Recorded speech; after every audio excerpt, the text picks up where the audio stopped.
Bom dia, pessoal! Com muita alegria, eu estou gravando no terceiro evento científico da APSE. Houve um problema na gravação, então eu estou regravando, né? E vou falar um pouco da APSE, de como surgiu, né? Eu sou, eu me chamo Sun Juzu, sou presidente da APS atualmente, né? E é com muita honra que eu vou abrir hoje o terceiro evento científico da APS. Eu vou compartilhar a tela com vocês, fazer uma rápida, né, apresentação. Vamos lá, compartilhar. Vou compartilhar aqui com vocês.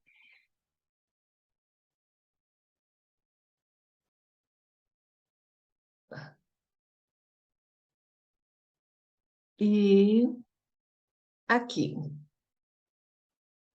vou entrar na apresentação, né?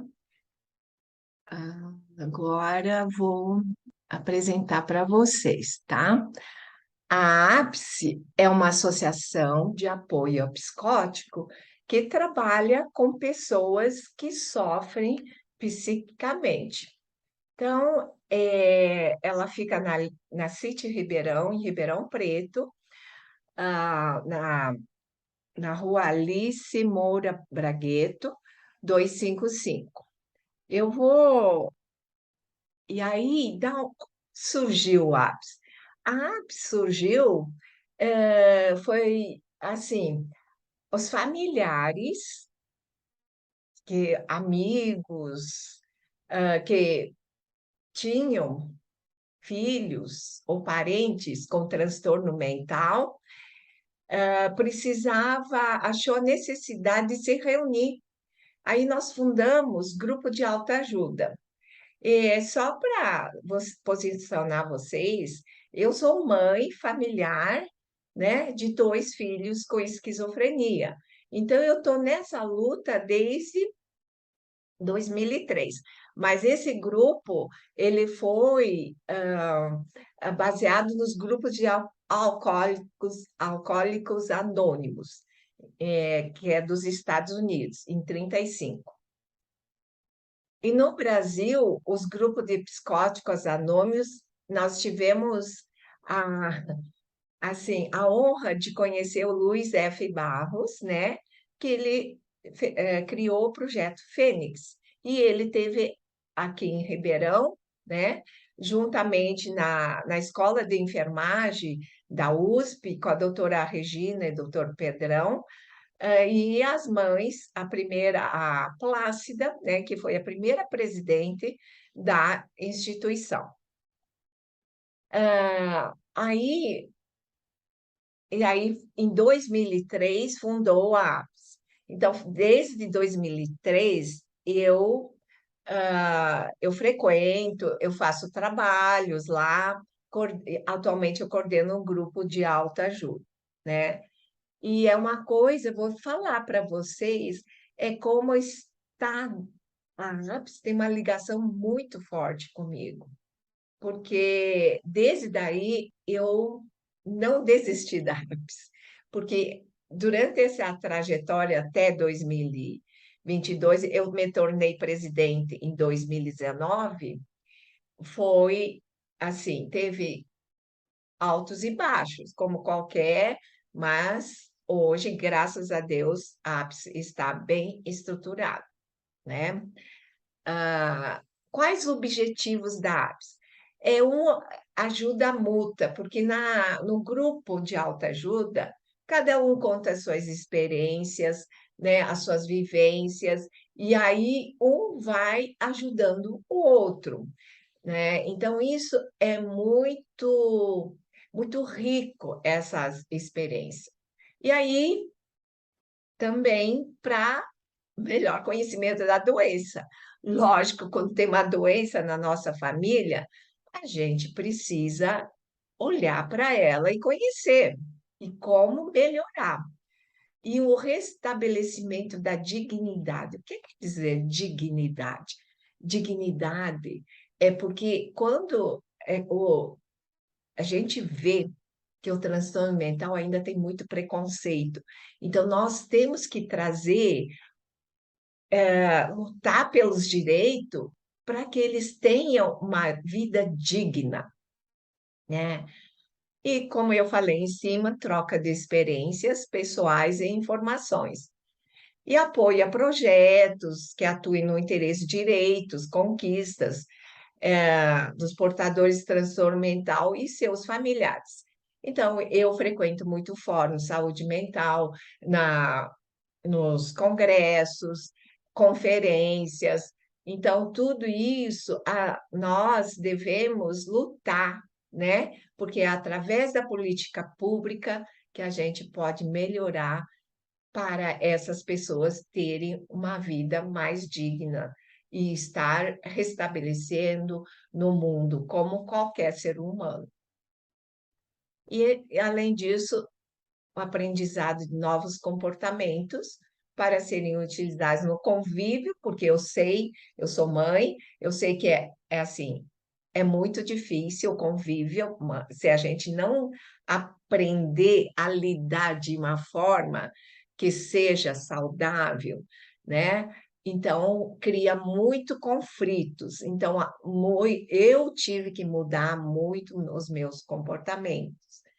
E aí eu vou falar para vocês. Foi um caminho que Deus está dando certo. Meus filhos, os meus dois filhos terminaram o curso superior e estão no mercado de trabalho. Eles estão. Então, isso que nós devemos levar para que eles tenham essa vida digna, né? Bom, a estrutura das reuniões do grupo de autoajuda, foi bem no início, é, os sintomas, né? Isso, quem vai falar melhor do sintoma, depois a doutora psicóloga, a Maiara Skandar, né? E o grupo de familiares, que é muito importante. Eu sou mãe e eu penso que família é tudo para poder direcionar esse seu filho, seu familiar, para a vida, né? E aí, vamos passando. Então, a ápice não tem vinculação nenhuma com política nem religião. Aí, então, a gente não debate sobre isso, não tem um olhar voltado para isso, a gente preserva a liberdade e o direito de desenvolver o trabalho para ajudar esse indivíduo que está sofrendo e essas famílias também que sofrem. Eu já passei por isso, então eu falo que não é fácil, é um trabalho. E ele não, são a APS, ele grupo de autoajuda, ele não é terapia, são grupos de apoio. Então, eles não substituem os tratamentos dos profissionais de saúde mental. Então, é, essas pessoas devem ser tratadas com um psiquiatra, né? A APS não tem, ela não é saúde, ela assiste essas pessoas e ela é única na região, ela da região e na cidade também, né? Não existe. Então, e o funcionamento da APS é de segunda a sexta, da 1 às 5h30. E aí vou passar um vídeo atual que a APS está tendo, né? Ela está numa estrutura, tá estruturalizada, porque quando eu peguei, tive que, né, movimentar bastante. Hoje tem uma psicóloga, tem duas assistentes social que assistem essas pessoas. Monitores, aí eu vou estar passando para vocês. É, esse. Ah, espera aí, não passou. Espera aí, agora. Ah, não consegui passar aqui, mas depois eu passo. E aí eu coloquei como gratidão, estamos com o nosso coração aberto para ouvir e sentir o bater do seu. Então, a ápice como que é encaminhado? Ela passa para a matriagem pela assistente social, tem que ser encaminhada ou pela rede ou algum médico, psiquiatra, né? E que tenha transtorno mental, tá? Então a gente trabalha com isso. E aí vou passar o vídeo agora, vou compartilhar o vídeo agora, que não deu certo lá, mas eu compartilho separado. Vamos ver. Ai, voltou para essa. Deixa eu ver se eu consigo voltar. Ele não volta. Interromper. Vou interromper de novo.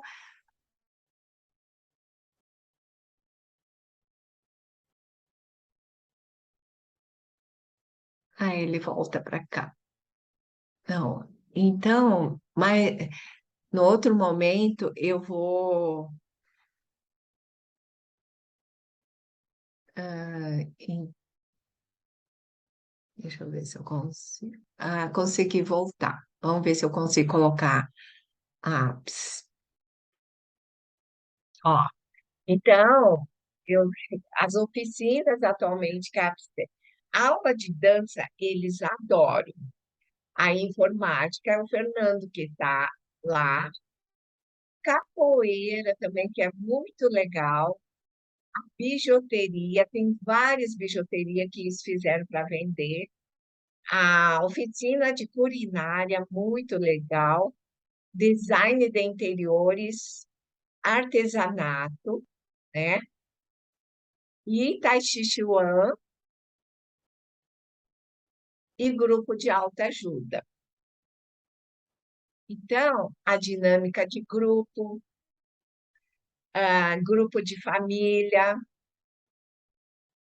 atividades externas, nós estamos fazendo para não ter, ficar só na instituição, senão vai ser como manicômio, fica aprisionado.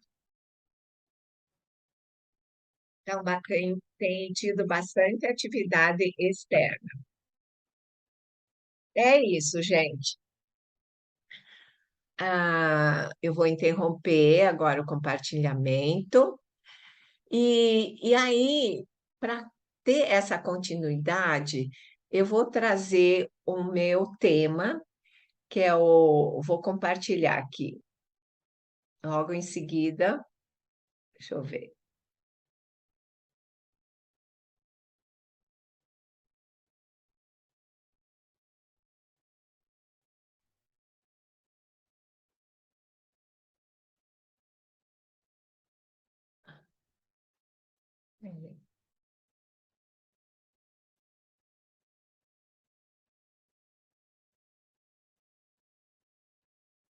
Eu vou ter que fechar aqui e entrar aqui. Eu vou apresentar agora o meu tema, que é o Centro Cuidado. Deixa eu ver se eu consigo. Ah, vai abrir.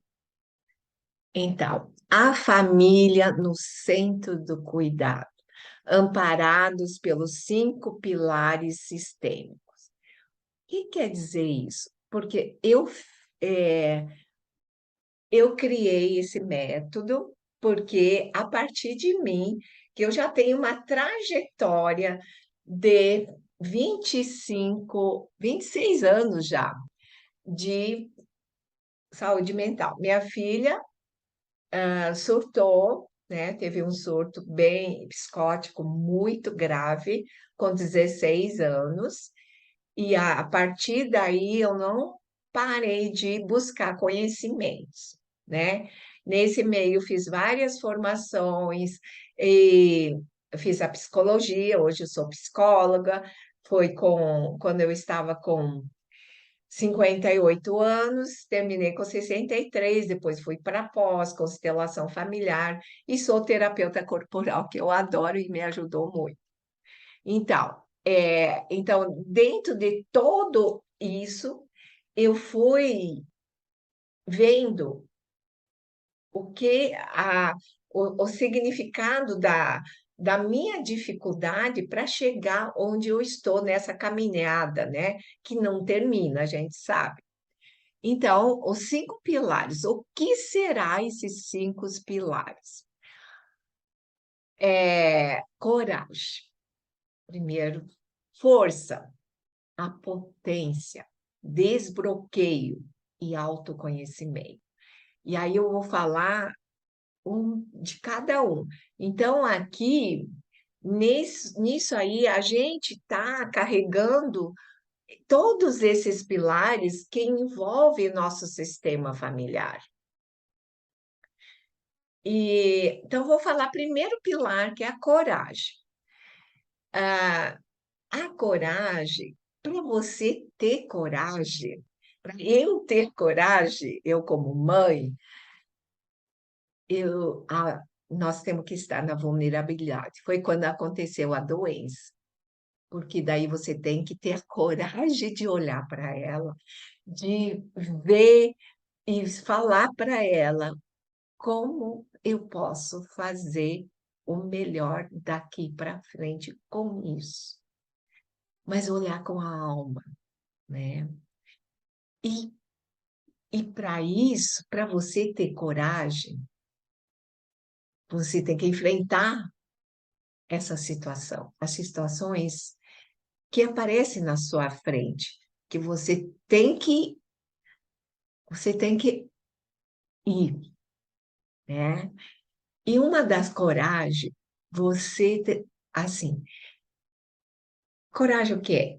Eu ter coragem de estar falando aqui também com vocês, né? Gravando esse vídeo, né? Para depois vocês verem do jeito que eu sou e eu aceitar como sou. Eu não sou perfeita, graças a Deus, né? E eu vou passar aquilo que eu sei também, né?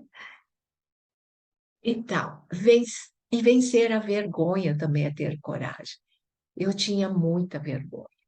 Vergonha, porque a minha origem, eu nasci na China. Eu vim criança com 6 anos de idade, e aí eu tive que ir para uma sala de aula, não falava português, não entendia.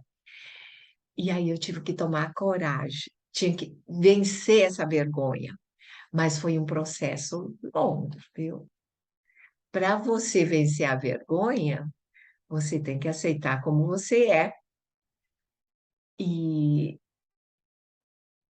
com as imperfeições, tirar as máscaras. Não importa, eu sou assim, ponto.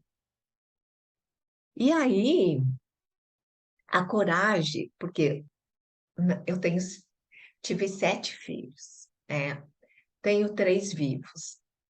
Então, eu tive o parto materno é você ter coragem de expulsar o seu filho que já quer sair, também é coragem, né? E o parto paterno, quando o seu filho está adulto já, você tem a coragem de falar para ele essas frases. Ai, deixa eu ver. Peraí. Essas frases assim. Você imagina o seu filho que ah, tem uma doença ou um transtorno mental. Filho querido, sinto muito, eu dei o que eu tinha. Eu sei que faltou muito, mas agora é com você. Siga o seu caminho, você é capaz, eu te abençoo, né? Então, essas frases você internaliza e você acredita no seu filho.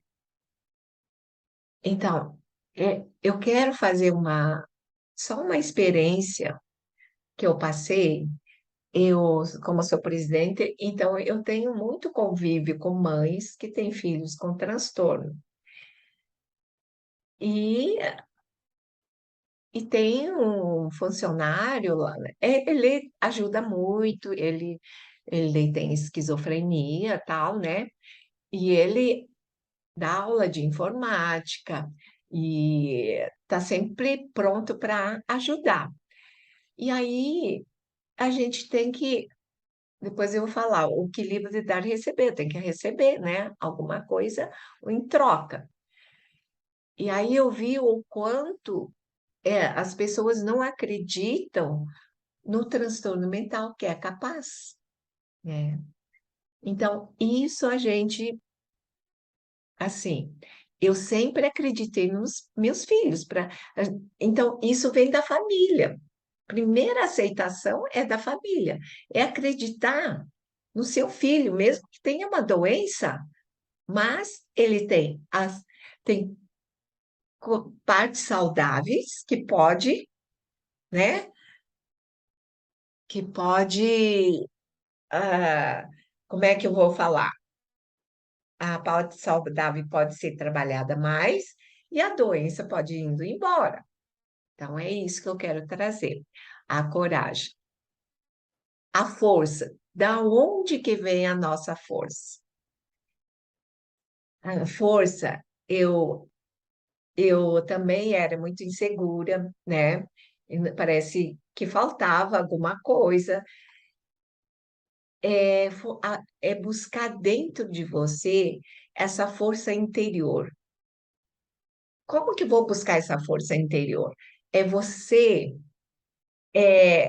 dar um mergulho na profundidade, lá embaixo, porque os sintomas é o externo. Você sente, eu estou com isso, estou ansiedade, tal. Mas aí vai buscar esse material recalcado, que é as nossas traumas infantis, que às vezes está tudo na memória, mas a gente não tem consciência disso. E ressignificar. Então, isso também, nossa, numa formação corporal, eu me lavava, né? Aquilo ia, e aí quando e eu chorava, né? Então, isso ajuda a ter uma descarga, porque às vezes você está tão pesado, tão cheio, né? Angustiada, ou não coloca para fora, daí tem todas essas questões, né?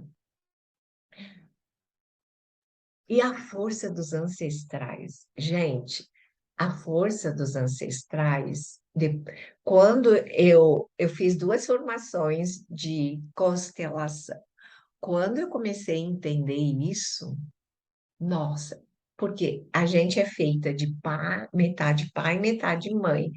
Quando você sente a força, eu não tenho mais os dois, já não estão mais aqui, mas eu sinto a força deles, porque eu nasci deles. Então, eu tenho que internalizar os meus pais, porque eu caminho com uma perna de pai e outra perna da mãe. Então, isso nos leva para a vida. E aí tem uma oração muito legal, que eu adoro essa música por todas as nossas relações, porque tudo que passa na nossa vida pertence às nossas relações. Pode ser, não precisa ser da família, amigos, tudo passa no nosso meio sistema familiar. E aí tem essa oração que eu acho muito legal. Eu reverencio a memória dos meus ancestrais. houve respeito a esse povo que vem lá de trás. Homens e mulheres que são como um grande jardim. Agradeço a quem passou pela vida antes de mim. Sinto que a presença dessas gerações pulsar de todos os corações. Por isso, agradeço por todas as nossas relações. E os antepassados descansem em paz. E eu sinto esse suporte dessa força que vem lá de trás. Sinto a corrente do amor conduz nessa caminhada da sombra para a luz. Então, a sombra é aquilo que a gente não, é a nossa escuridão. E quando você faz essa caminhada para a luz, é maravilhoso. Bom, agora eu vou passar para o outro pilar, a potência. O que que é uma potência? A potência, vamos lá, é a pessoa que tem a capacidade de realizar. E como que essa pessoa tem a capacidade de realizar, né? A cada um a descoberta de toda a sua força interior. Então, você vai desbravando essa potência dentro de você. E para isso, eu estou trazendo, falei que eu fiz a formação quando eu comecei a seguir as leis sistêmicas, que as leis do amor, as leis do universo, pode ser para qualquer família, mas essa é universal. O pertencimento é tão importante que todos têm o direito de pertencer ao seu sistema, para que o amor flua nesse sistema, mesmo aqueles que não estão vivos. Eu falei, tive 7 filhos e 4 abortos, tenho 3 filhos vivos, mas eu reverencio. A hora que eu incluí no meus sistemas, porque eu também não tinha esse conhecimento. E a hora que eu fui colocar a ordem de cada filho, na realidade, a minha primeira, que era a primeira filha, é segunda filha, né? Então, cada um tem o seu lugar, principalmente na esquizofrenia. Se você exclui um dos seu sistema, porque a gente não tem esse conhecimento. Geralmente, quem tem esquizofrenia, por amor à família, vai pegar esse lugar dessa pessoa que foi excluída. Isso que ela fala. É, ele faz tudo por amor. E também, eu tenho 2 filhos. Se eu 2 filhos com esquizofrenia, olha o quanto que eu tenho que olhar o meu sistema, como estava desorganizado e eu tive que colocar cada um no seu lugar. Função de filho é função de filho. Que na próxima eu vou falar sobre a hierarquia, que é o segundo lei. Por exemplo, o filho, eu sou mãe, os pais têm precedência sobre que chegam depois. O filho chega depois. E eu vejo muito na saúde mental que os filhos ficam no poder, porque através da doença tem ganhos secundários. E aí, como essa mãe, eu tinha também uma insegurança muito grande tinha medo, não, vai surtar, vai, né? Então eu tenho que dar isso para ele.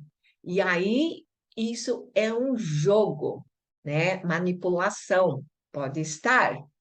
Então a gente tem que tomar todo esse cuidado, né? E aí também a relação do casal, marido e esposa. Geralmente, quando tem um doente familiar, os pais ficam tudo a relação 100% para os filhos. E a relação de marido e esposa fica quase nada. Então, isso também não é saudável. Então, a relação do casal é mais importante que a relação pais e filhos. Tá? Então, estou trazendo isso porque eu vejo isso na saúde mental. Inclusive, eu estava atendendo um casal, né? E o casal quando eu atendia, tinha que sair de casa, na casa da mãe dela, para atender, porque o filho estava em casa, não podia, não tinha, sabe, aquela liberdade, né? Então, não podia nem ouvir nada.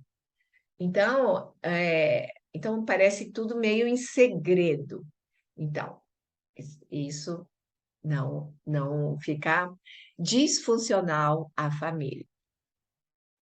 Então, os pais têm que ter mais força para transferir para seus filhos e ajudar eles para seguir as suas próprias vidas.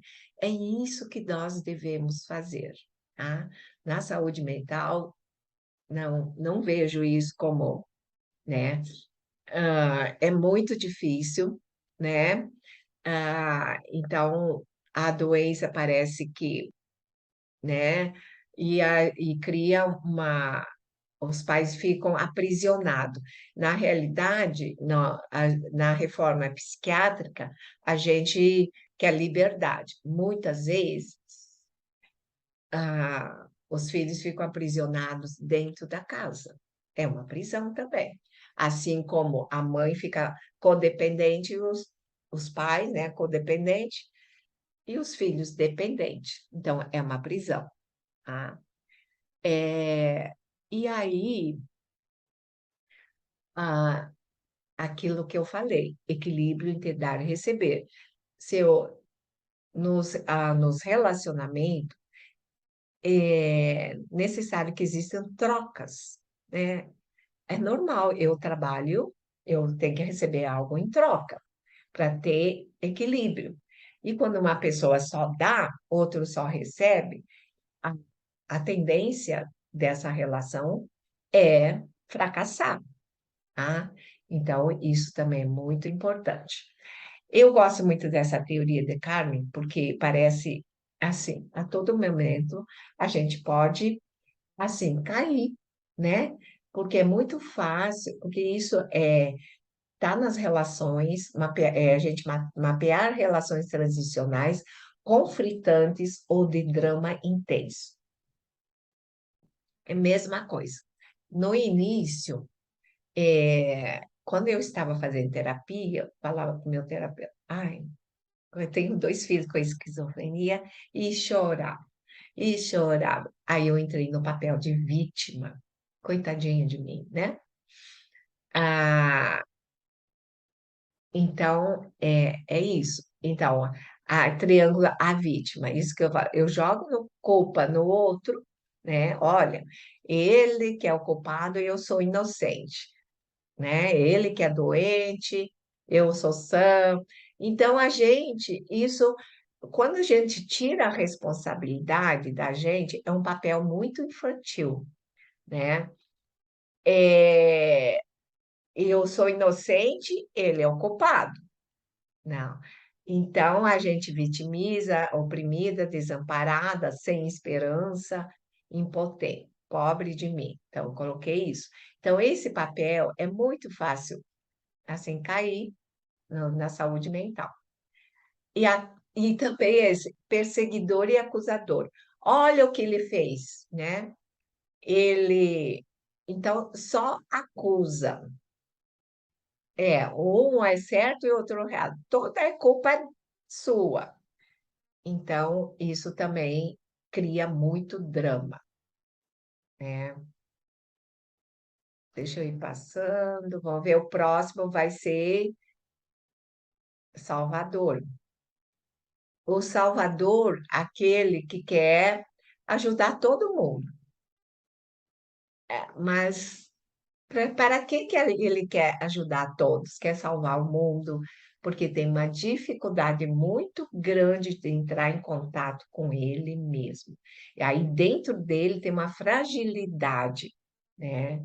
Que tem que olhar e não quer olhar, né?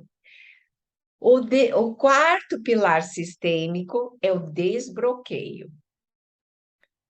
O que é desbloquear? Né? O desbloqueio, porque durante a nossa trajetória da vida, quando a gente é criança, 0 a 5 anos, 7 anos, a gente passa muitas vezes por situações traumáticas, né? E essas situações traumáticas ficam no corpo da gente e fica armazenado dentro da nossa memória. E, e essa criança, para sobreviver, ela coloca vestes, que são defesas, né, para resistir a essas situações traumáticas, né? Então, eu vou falar uma coisa, porque quando eu cheguei no Brasil, eu falei que eu não falava português. O que que eu desenvolvi para me eu coloquei uma defesa para mim ir adiante, vamos dizer. Foi a forma como eu pude fazer. É, eu desenvolvi a claria. O que o outro falava, eu também falava. E aí eu fui crescendo dessa forma. Eu decorava tudo, né? Mesmo não entendia, eu decorava. E, isso foi todos os traumas que a gente passa, depois eles influenciam no amor próprio. Daí a gente não, assim, não acredita em si, né? A autoestima é baixa, da insegurança, confiança, tem menos confiança na confiança também. Então, tudo isso, aí a gente, no adulto, a gente sabe, não sabe por que que, assim, tem dificuldades, tem medo, não vai para frente. Então, é isso que tem que estar, a gente tem que ir tirando, e que são as nossas crenças, né? E a gente tem muitas crenças, porque, que nem eu falei, nas situações, né, de criança, as falas dos pais fica, se é negativo, fica muito. Por exemplo, minha mãe me chamava de burra. Aí foi crescendo, então isso ficou na minha memória, né? Então minha autoestima era baixa, né? Eu não acreditava em mim. Então tudo isso vai trazendo bloqueios para a gente avançar, né? Crescer. Então por isso que tem que ir tirando esse nosso inimigo interno que influencia na nossa vida. Aí, lógico que tem crenças positivas, eu consigo fazer, eu sou um ser humano inteligente, eu sou uma bela pessoa. Então, tudo isso, o inimigo interno, muitas frases eu vejo, eu também falava, eu não consigo, isso é infantil, é muito difícil, né? Às vezes a gente nem quer tentar, já fala, eu não consigo, é muito difícil. Olha, já vai mandando essas mensagens para o nosso cérebro. Eu tenho dificuldade de aprender. Eu sou feio, você não faz nada direito. A fala às vezes a mãe, né? O seu trabalho é sempre pela metade. Então, isso é tudo negativo. Eu sou velho demais para aprender. Eu não tive isso porque eu formei com 63, 65, terminei a pós, né? E eu acho, hoje eu tenho essa mentalidade, eu vou aprender até o último suspiro, né? Porque é um eterno caminhar, né? e eu não tenho tempo, isso também é muito comum. Então, eu já falei, a experiência e situações traumáticas ah, na nossa infância, muito negativismo, é, e as nossas palavras têm um poder imenso, né? Tanto para abençoar, tanto para desgraçar a vida de uma pessoa. A positiva fortalece, como eu já falei, e quando tiver a negativa, você questiona para saber se essa verdade realmente é absoluta. Então, a gente, muitas vezes, a gente tem que fazer reflexões na vida. E as crenças geram medo, ansiedades e doenças. E aí tem crenças religiosas, crenças da mídia. O mundo é perigoso. Minha mãe que falava, que estava no quarto ano da psicologia, eu fazia à noite.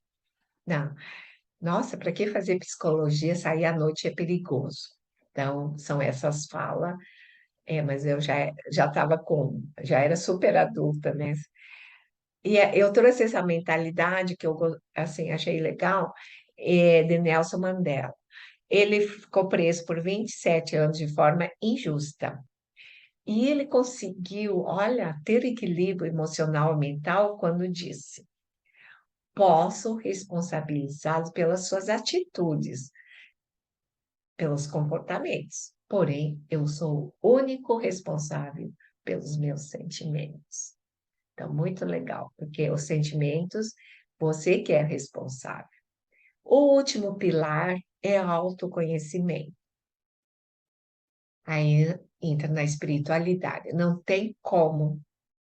A gente sabe que para ter um equilíbrio emocional, estar bem na vida saudável, você tem que integrar a mente, o corpo e o espírito, né? Às vezes emoções, né?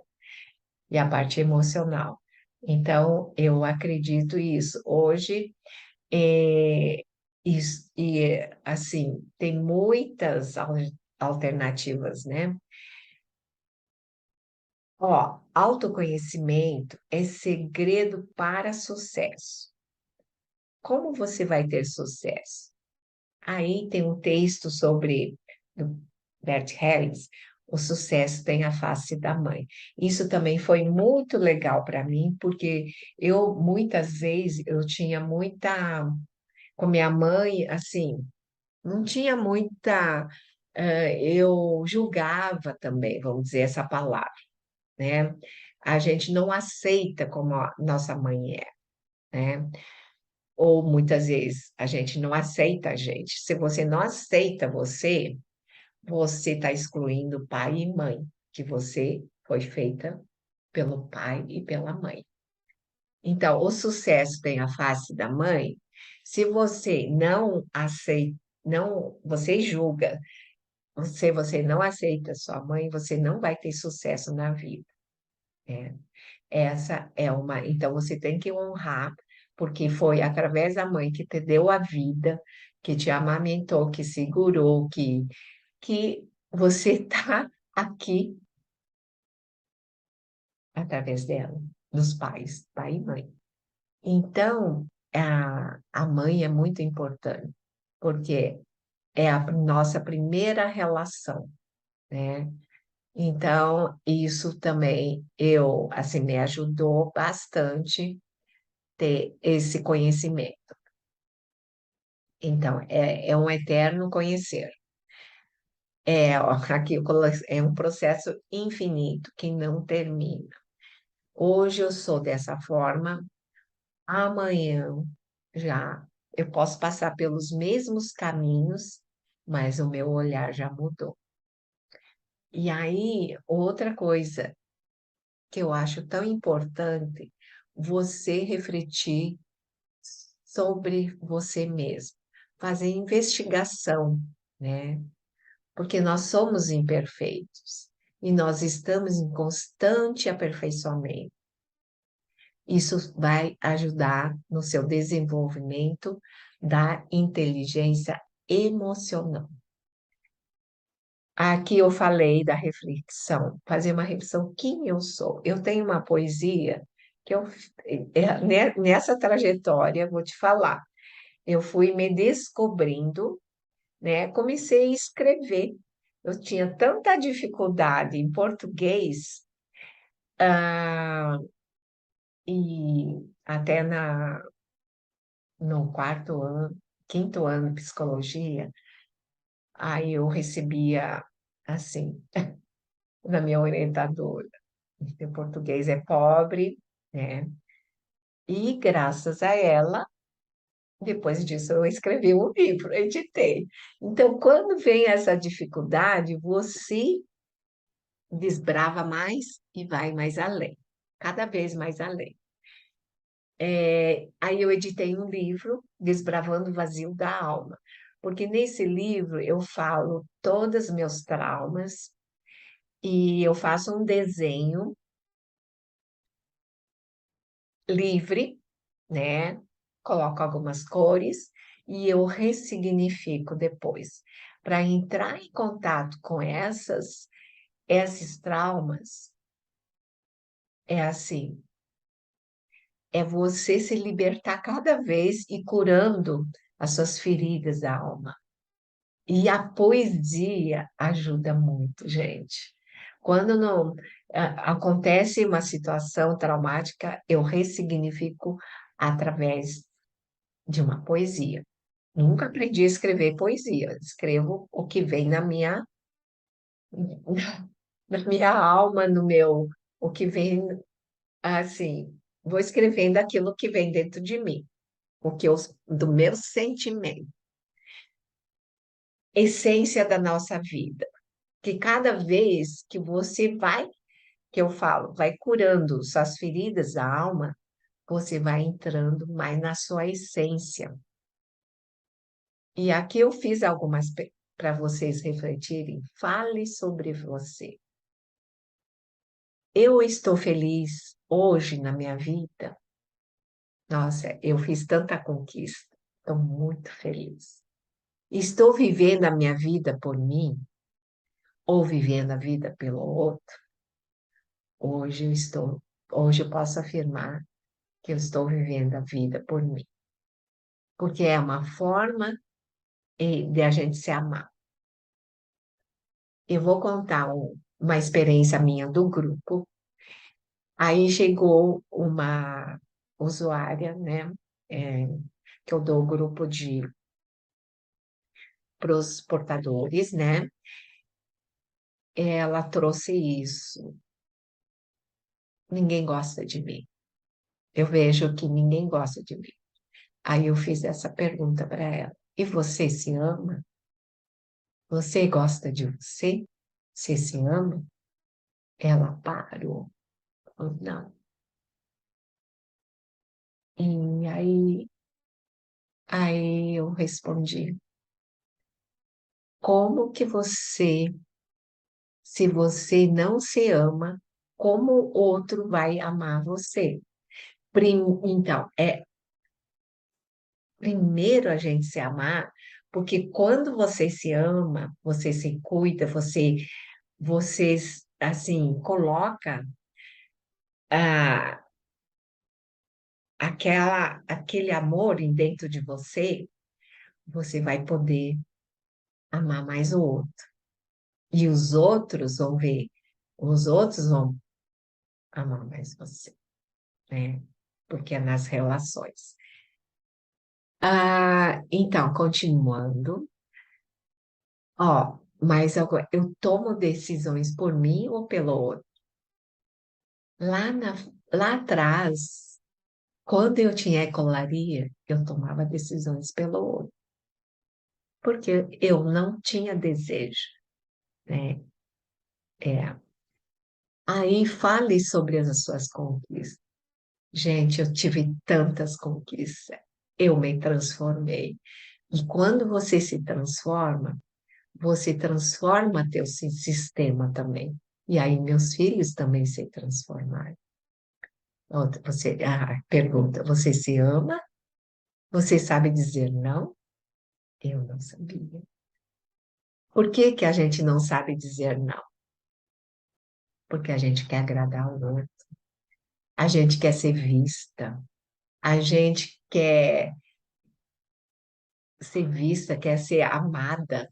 É, é uma necessidade de também de ter essa experiência de ser amada, né? Mas na realidade, você se amando, você não precisa que o outro ame você. Você se basta, né? É isso que eu também é uma das formas. Eu como fiz a formação corporal da bioenergética, eu gosto muito, olha, me ajudou muito nessa caminhada. No começo, foi antes da psicologia, e a espiritualidade, ele fala que é você estar em conexão com o universo lá, porque eu acredito, hoje eu não tenho mais ansiedade para nada. O que é para ser, é para ser. O que é, é. Então, através disso, e o que vem para você são coisas certas para você. E se vem os filhos para você, são filhos certos para você. E você é mãe certa para ele, os pais certos. E os sentimentos de amor, raiva e medo são sentimentos. Ele fala que as emoções são expressões diretas do espírito de uma pessoa. E o sentimento é a graça da espiritualidade do corpo. Ele fala também que, por exemplo, um bebê recém-nascido, ele tem uma graça no corpo, ele se movimenta, se expressa, não precisa colocar vestes nem expressões, máscaras, né? Porque ele é autêntico, né? Agora a gente vai crescendo e vai criando traumas, lógico, o corpo vai reprimindo mais, né? Então por isso tem que fazer o trabalho corporal é importante, né? Porque o sentimento é a chave da graça e da espiritualidade do corpo. Fala da raiva, raiva e medo, lógico, conforme a gravidade da repressão, ele ameaça mais. Medo pode produzir raiva em virtude de uma onda de excitação. É, medo paralisa o espírito, realmente. É, eu fiz uma palestra sobre o corpo do esquizofrênico. Eu fui ver essa parte a fundo, né, como na parte corporal, porque os primeiros, os trauma infantil de uma mãe que está gestando, se passa por situações muito traumáticas durante a gravidez, esse essa criança, esse feto, ela paralisa, ele contrai os músculos, porque então, geralmente, quem tem esquizofrenia tem a respiração curta, então, daqui para cima, fica tenso e tem um corte da cabeça com o corpo, né? Então, ele tem uma cisão, né? Ah, e aí, por isso que o trabalho corporal para os esquizofrênicos é como fosse um remédio também, né? Ajuda bastante, né? E aí, terminando, eu coloquei essa frase que eu escrevi: seja luz transformadora.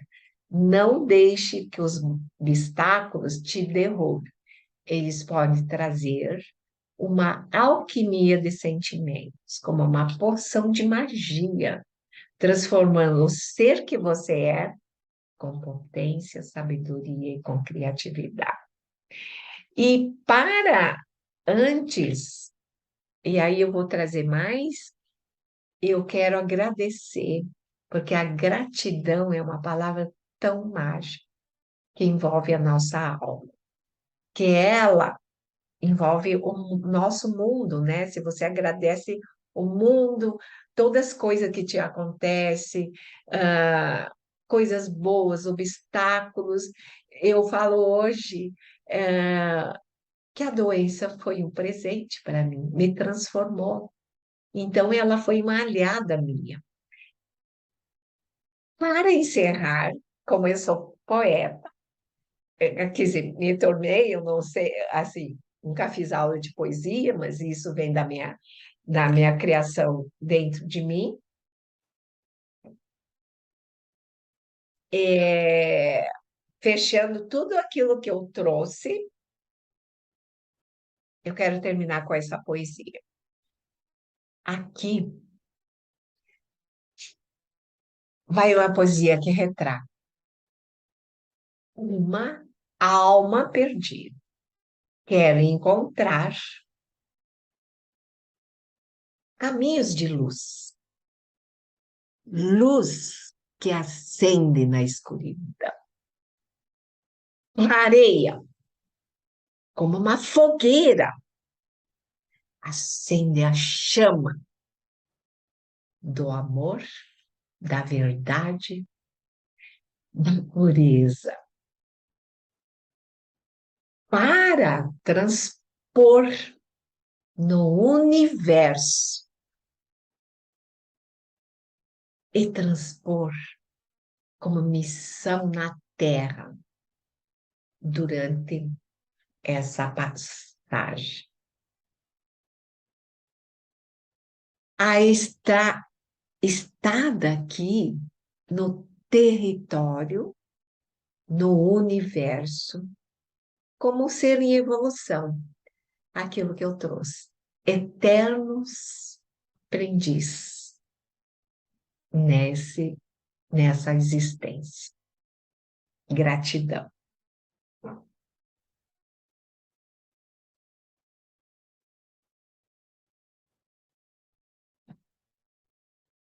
Então, terminando com isso, eu agradeço, encerro a minha parte. Muito obrigada e assim, eu honro, agradeço imensamente a todos.